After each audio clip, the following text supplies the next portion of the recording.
Here's everything needed to do a disc brake upgrade to a 65 Volkswagen Bug. And I've got all of this, plus the rotors are in here. I'll take those out and show you what they look like. There's quite a bit to do before you even start with disassembling the drum brakes off the car. So I'm trying to get as much as I can done beforehand so that when I finally get the car taken apart, I can pretty much just take off the old, put on the new. Okay, I'm preparing to press the races into these rotors. So you can see the race is going to fit like that, and then I have this to press it in there with. This came from a set like this, and what I did is I just stopped at AutoZone. They have these as a loaner. You buy it, you can use it, and then take it back. So I'm going to use the AutoZone loaner. I put this in here, and then I let the ram drive this down. It's got the hydraulic jack that forces it down, so I'm going to press that in. Okay, it's all lined up. What I do is I just start cranking on this. If you watch, it's pressing that in there. The little race press tool is a smaller diameter than the race itself, so it can slide all the way in there. I believe that's all the way in. Yeah, back the ram off, and you can see that's pressed in there. You can tell when you feel down here and it's pressed against that shoulder all the way evenly, all the way around. Now I've flipped it over and I've got it lined up to press the larger race in on the flip side. This is what it looks like when it's being pressed in. You see, each pump just pushes it down a little bit, and I go until I can just feel it bottom out against the shoulder in the bottom.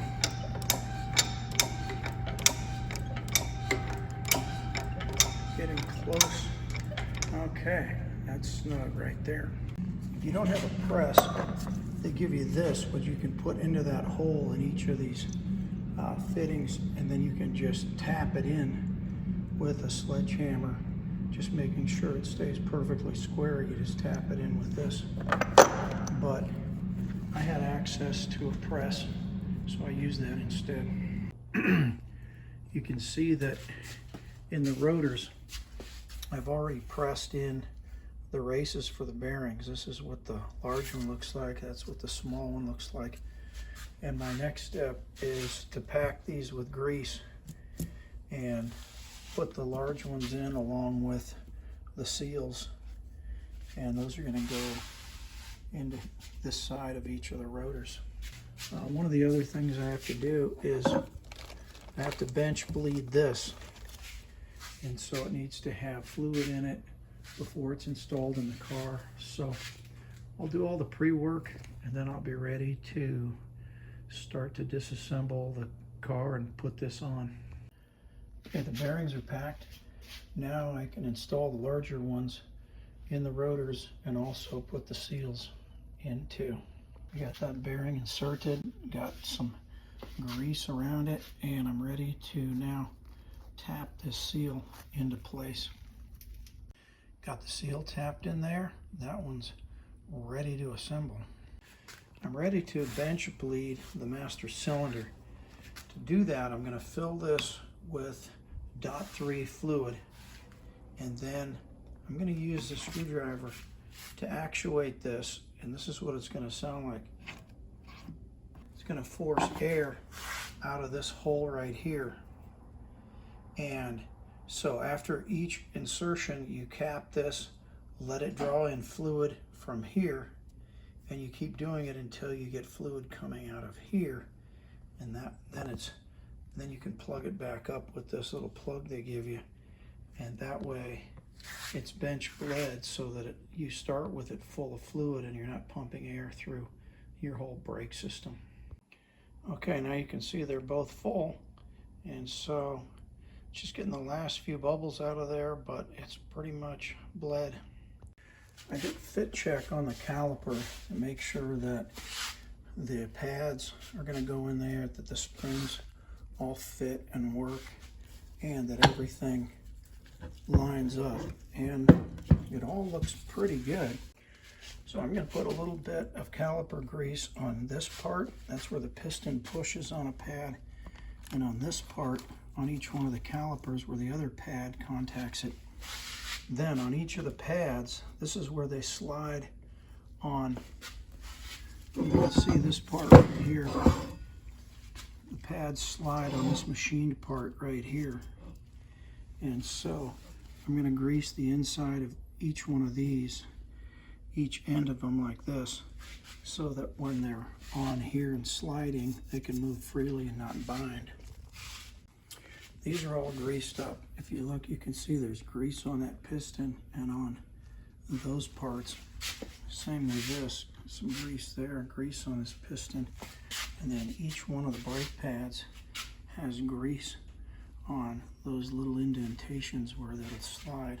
So that's ready to go. You have to be careful not to get grease on the braking surface of the pads when you're doing this. This is the 65 VW Beetle that I'm going to add front disc brakes to. The first steps are to block the rear wheel, set the emergency brake. Then I'm going to loosen the lug nuts on the front, jack it up, and remove the front wheels. I've got it jacked up, I've got the wheels off. The next step is going to be to remove the master cylinder, which you can see right in there. I'm going to have to reach in there and try and get all that undone. You can see that metal brake fluid tube goes up over to here, and that's where the reservoir is. The reservoir is right in here. So I'm going to have to get the fluid out of that and take the master cylinder out. I got the master cylinder installed. That's the new one that came with the kit. It was a little bit difficult because you can see there's nuts on this side. The old one had a threaded body that the bolts went into. This one has through bolts, and you thread nuts on this side. So I had to use a small pair of vice grips to hold the head of the bolt on the other side and wedge it into the pedals so it wouldn't turn, so that I could thread this nut on without the whole bolt spinning. Also notice that the top of the new master cylinder has a 1/4 inch nipple on it. The old one just had a hole that a rubber plug fit in with a metal line. So what I'm going to do is get some 1/4 inch EPDM hose from Tractor Supply. It's one of the few hoses that is impervious to brake fluid, and I'm going to run a 1/4 inch hose from that up to the reservoir. But I've got that installed. I've got the brake lines attached. I put the new flexible brake line on, but I left it loose so I can rotate it like this, because on this end I've got to thread it into the caliper. So now I'm ready to remove the brake drums and then unbolt the entire backing plate off of each side. First thing I have to do is pull this cotter pin out of here. This is actually the speedometer cable that pokes through that bearing cap. So I've got that out. Now I'm going to remove the bearing cap, and then there's a bolt under there I got to a nut that I have to loosen. This is the nut. You can see it's a jam nut, but it also has this washer that bends over one side to keep it from coming loose. So I've got to back that out and then take out both of these nuts, get this inner bearing out, and then the whole brake drum will come off. I've got that tab backed off there, so I can put a wrench on here. This is about a 27 millimeter, but I'm going to use 1 1/8 and see if I can just... Now remember, this is backwards threaded because it's on the left side, so you have to... Actually, that came off pretty easy. You have to actually turn it tighten to loosen, and then when you get this, you can take this little washer out of here, and then that gives you access to the next bolt or next nut that you also turn clockwise to loosen it. With those 3 bolts out, you can see this backing plate comes right off, and I've still got the brake hose attached to it, but that comes off, and then you can see that's going to be the mounting for the new bracket that goes on there. And this is the disc brake bracket that goes right here in place of the backing plate. These use the same bolts as the backing plate used. Once they're snug, then I'm going to tighten them to 25 foot-pounds. Before I put the rotor on, I'm going to use this opportunity to clean up a little of this, and you can see there's 2 Zerk fittings right here. I'm going to go ahead and lube this. Oh, this one's just a bolt, but there's a Zerk fitting. No, yeah, that's a Zerk fitting. So's this one. They haven't been hit in a while, as you can tell, and I think I can actually grease it up here too. It's nice to have access to clean some of this up and grease it while you're in here. With this cleaned up, I can see much better to put where to hit the Zerk fittings with grease. It gets a lot of that grime out of there. Okay, that's cleaned up and freshly greased. I've got these torqued to 25 foot-pounds, so that is set. Now I'm on the right side. I've got the bearing cap off. I've got the little washer tab bent back. Just want to remind you, on this side, it's regular threads. These are right-hand threads on the right-hand side of the car. So this one you don't reverse thread like you did the other side. Okay, the right side is cleaned, lubed, and the caliper bracket is installed and torqued. This is the EPDM hose I was talking about. I'm going to use this to replace that hard line that goes from the reservoir to the master cylinder. Luckily, if you notice here, this is where the original hose went on, but there's a wide spot here that actually is just right for this 1/4-inch hose, and then I've got these little clamps I can use to put it there, and then this one's going to fit on that 1/4-inch barb fitting that's on the new master cylinder, and I'll have a clamp on that too. That's what that end looks like. Now I'll put it in and install it on the master cylinder too. That's what the hose looks like on the master cylinder. You can see that it's routed up through here above those steering components and goes over to the reservoir. I've got the first brake hose threaded into the caliper. Now I can go up and tighten up that fitting and then put the clip back in that holds it to the bracket. Next, I'm going to bleed the brakes now that all the hoses are connected and tightened. And I'm going to do it with this vacuum pump, so I don't have to pump the brakes.